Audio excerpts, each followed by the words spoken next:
One of the most difficult things about learning guitar is trying to memorise all the different note names across the neck, across all of our strings.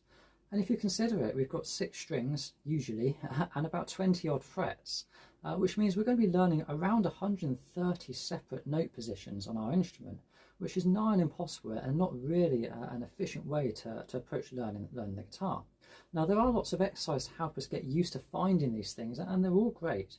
But one thing that I think really helps us to do something really useful when learning notes is to try and associate things with something practical. So what we're going to do today is we're going to do that and get used to certain note positions within useful areas in the neck by taking a song we might already know in an open position and then playing it somewhere else on the guitar, in today's example, using power chords.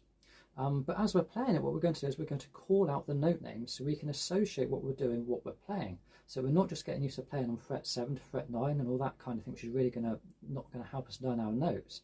But instead we're able to recognise where a G chord is, where an E chord is, where's a D chord. And we'll be able to then replicate that in other situations because we've got used to playing it in a musical fashion.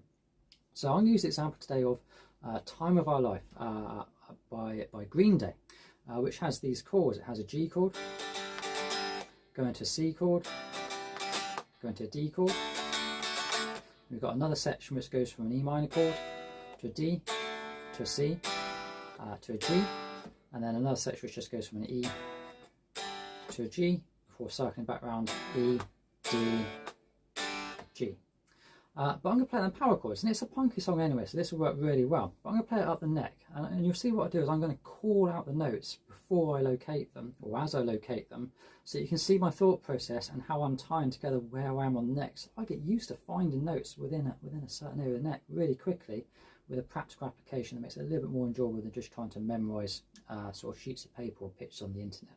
So this is Time of Your Life. We play it as power chords. I haven't learnt this. I'm just going to use that thought process to try and find it somewhere else in the neck. And I'm going to do it around this area. I'm going to start on the G chord, which is the start of the song. So G, to C, to D, G, C, G, E, D, C, G, E, D, C, G, E, G, E, to a G,